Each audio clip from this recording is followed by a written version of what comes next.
कि पूजा पाठ हम बहुत करते हैं और बड़ी श्रद्धा के साथ करते हैं। बस कुछ ऐसा मैं आपको और बताने जा रहा हूं जिसे यदि आप अपनी पूजा पाठ में शामिल कर लेते हैं तो आपको सभी ग्रहों के शुभ फल प्राप्त होने शुरू हो जाएंगे। यदि कोई ग्रह आपकी जन्म कुंडली में कमजोर बैठा हुआ है तो वो शुभ भी होगा और शक्तिशाली भी होगा।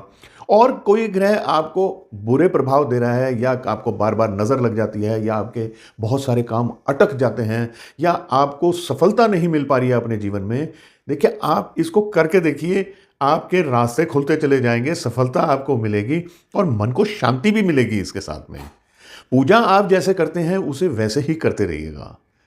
नमस्कार, मैं एस्ट्रो केवल आज आपको पूजा में कुछ और ऐड करने के लिए बता रहा हूं। इस वीडियो के अंत में आपको एक सावधानी भी मैं बताऊंगा जिसको पालन करना बहुत जरूरी है, नहीं तो आपकी जितनी भी पूजा है वो व्यर्थ चली जाएगी। किसी न किसी अनाज का कोई ना कोई ग्रह के साथ संबंध होता है। अब हम जब पूजा करते हैं, जो दीप हम जलाते हैं, इस दीप को अगर हम किसी अनाज के आसन के ऊपर रखकर जलाएंगे तो हमें उस ग्रह के शुभ फल प्राप्त होने शुरू हो जाते हैं और प्रभु का आशीर्वाद भी हमें मिलता है। अब ऐसे में जैसे दीपावली की आप पूजा करने जा रहे हैं या वैसे भी आप कोई भी दिन निश्चित करके जब आप पूजा करें तो 7 दीपक जलाएं और इन 7 दीपक के नीचे हर अनाज का एक आसन सा बना दें। यानी थोड़े थोड़े से करीब आधी मुट्ठी के करीब आपको अनाज लेना होगा और उस अनाज को आप रखिए और उसके ऊपर आप दीपक को सजा दीजिए। यानी ऐसा दीपक टिका हो कि गिरे ना। और उसके बाद में आप पूजा कीजिए। तो जो दीपक लगाने हैं या जो अनाज लगाने हैं वो इस प्रकार है। आप चावल ले लीजिए, एक दीपक उस पर लगा लीजिए, यानी कुल आपने 7 दीपक लगाने हैं। आप बाजरा ले लीजिए, एक दीपक उस पर लगा लीजिए। आप मूंग साबुत जो हरी वाली होती है एक उसका आसन बनाकर उस पर दीपक रख लीजिए। काली उड़द होती है जो, उसको आप उसका आसन बनाइए और उस पर दीपक लगा लीजिए। एक दीपक बनाइए, उसको रखिए, सफ़ेद तिल और काले तिल मिलाकर बराबर बराबर उसका एक आसन बना लीजिए, उसके ऊपर रख दीजिए। और एक दीपक आप चने की दाल के ऊपर, यानी जो पीली वाली धुली हुई चने की दाल होती है उसका आसन बनाकर उस पर दीपक रखिए और फिर उन्हें प्रज्वलित करके अपनी पूजा पाठ को प्रारंभ कीजिए। जब ये पूजा आप कर चुके हों उसके बाद में आप इन दीपक को ऐसे ही जलते रहने दीजिए और अगले दिन सुबह जब ये सब दीपक बुझे हुए होंगे इन दीपक को अलग कर दीजिए और ये सारे के सारे अनाज जो हैं इनको एकत्रित करके एक ही जगह मिला लीजिए और किसी पार्क में या कोई ऐसा स्थान जहाँ पर पक्षियों के लिए लोग डालकर आते हैं दाने, आप ये दाने वहाँ पर डाल आइए। अब आप विदेश में रहते हैं और वहाँ पर यदि ऐसी कोई संभव नहीं है कि जो पक्षियों को डालने के लिए, तो आप इनको एक किसी पीतल के लोटे में या किसी कांसे के लोटे में या और नहीं तो मिट्टी का ही कोई बर्तन ले लीजिए, उसमें आप इन सब को मिलाकर ऊपर इसके हल्दी के 2-3 गांठे रखकर कपड़ा बांधकर, पीला या लाल कपड़ा बांधकर मौली के साथ में आप इसे अपने घर में स्थापित भी कर सकते हैं। लेकिन ये तभी कीजिएगा जब आपके पास ऐसी कोई व्यवस्था ना हो जब आप इनको किसी जल में प्रवाहित कर सकें या पक्षियों को डाल सकें इसके लिए।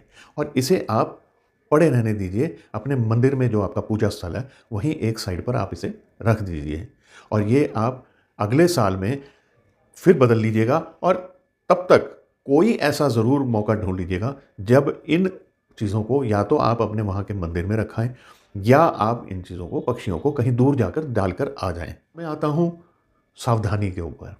देखिए, हम पूजा करते हैं, दीप जलाते हैं, बहुत अच्छी तरह से उसकी डेकोरेशन करते हैं, मंदिर की कई तरह के पुष्प लगाते हैं और भगवान को पुष्प भी अर्पण करते हैं। साथ ही साथ हम प्रसाद भी बनाते हैं। देखिए, प्रसाद के संदर्भ में मैं आपको एक बात कहना चाहता हूँ कि प्रसाद उतना ही बनाइए जितना पूजा के उपरांत घर के सभी सदस्य उसको ग्रहण कर लें। अधिक मात्रा में बनाकर फ्रिज में रखना या डाइनिंग टेबल पर छोड़ देना या बार बार उसे गर्म करना, ये निरादर है। प्रसाद सिर्फ उसी वक्त खाया जाना चाहिए, उसी वक्त ग्रहण किया जाना चाहिए जब पूजा हो चुकी हो और वितरित किया और उसी वक्त खा लिया।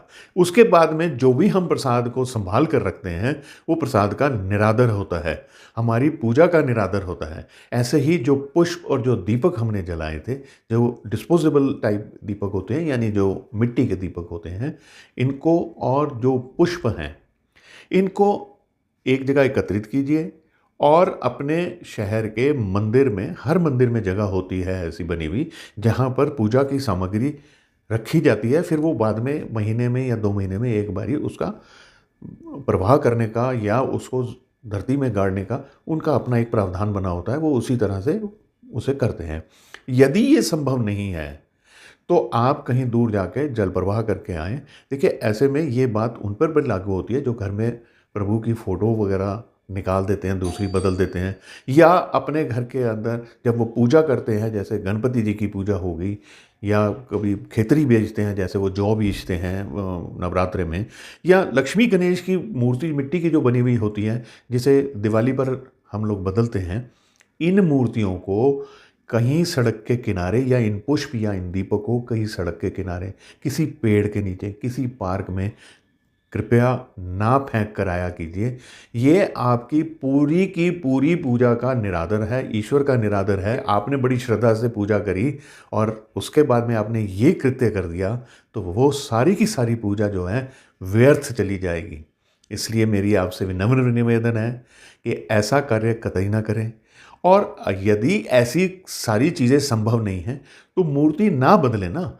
और यदि आपने बदलनी ही है तो वो मूर्ति लेकर आइए जो घुलनशील हो, जो पानी में घुल जाए।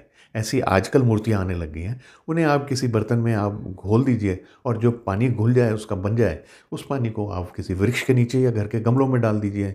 तो इस तरह से जो मैंने आज आपको बताया है, उम्मीद करता हूँ आपको मेरी वीडियो पसंद आई होगी।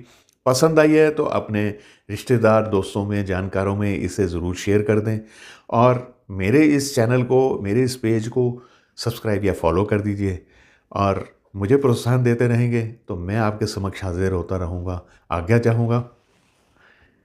नमस्कार।